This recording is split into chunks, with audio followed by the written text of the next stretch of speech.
அப்போ இந்த இடத்துல இவர் என்ன பண்ணுறாரு அப்படின்னா, இரவு அவரை சூழ்ந்த போது ஒரு நட்சத்திரத்தை கண்டு இது என்னுடைய இறைவன் அப்படிங்கிற இது அவர் எப்படி சொல்கிறார் அப்படின்னா,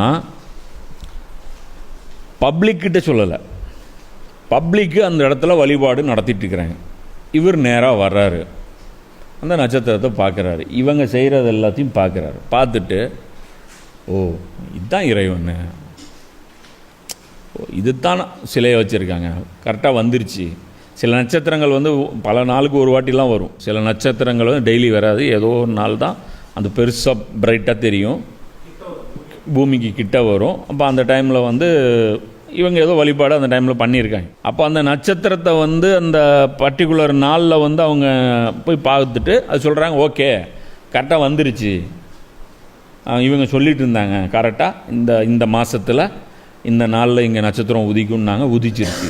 அப்போ இதுதான் கடவுள், சொன்ன டைமுக்கு வந்துருச்சு, இதுதான் கடவுள் அப்படிங்கிறாரு. அதுக்கப்புறம் என்ன சொல்கிறாரு, அது மறைந்து விட்ட போது மறைந்து போகின்றவற்றை நான் நேசிப்பவன் அல்ல அப்படின்னு சொல்கிறார்.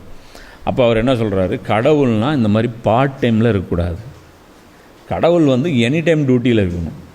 இவர் வர்றாரு, மக்களுக்கு கேட்குறாரு. சரி, மக்கள் இங்கேருந்து மனசு விட்டு கோரிக்கை வச்சாங்க, நட்சத்திரமே எனக்கு இது கொடு, எனக்கு அது கொடுன்னாரு. கேட்டு என்ன ரிப்ளை பண்ணாருன்னு தெரியல. சரி ஓகே கொடுத்துருவாராட்டு ரிப்ளைலாம் பண்ணுற அளவுக்கு இல்லை.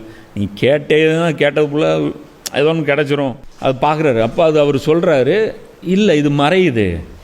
அப்போ மறையுது அப்படின்னா, மறையிறது நான் கடவுள்னு நான் நினைக்க மாட்டேன், மறைந்து போகின்றவற்றை நான் நேசிப்பவன் இல்லை. இதே ஒரு கட்டுப்பாட்டுக்குள்ளே இயங்கிட்டு இருக்கு. இது சொந்தமாக வந்த மாதிரியும் தெரியல. சொந்தமாக வந்துருச்சுன்னா நாங்களாம் பேசிகிட்டு இருக்கோம், பேச அது பாட்டுக்கு போகுது. நாங்களாம் நீங்கள் நின்று பிரார்த்தனை கேட்டுட்ருக்கோம், கேட்க அது பாட்டுக்கு காதுலேயே வாங்கிக்காமல் போகுது. இது எப்படி கடவுளாக இருக்க முடியும்? பக்தர்கள்லாம் நின்றுட்டுருக்குறோம், தரிசனம் கொடுத்துச்சுன்னா நின்றுட்டே இருக்கணும் இல்லை அப்படிங்கிற மாதிரி அவர் அந்த ஆர்குமெண்ட் வைக்கிறாரு.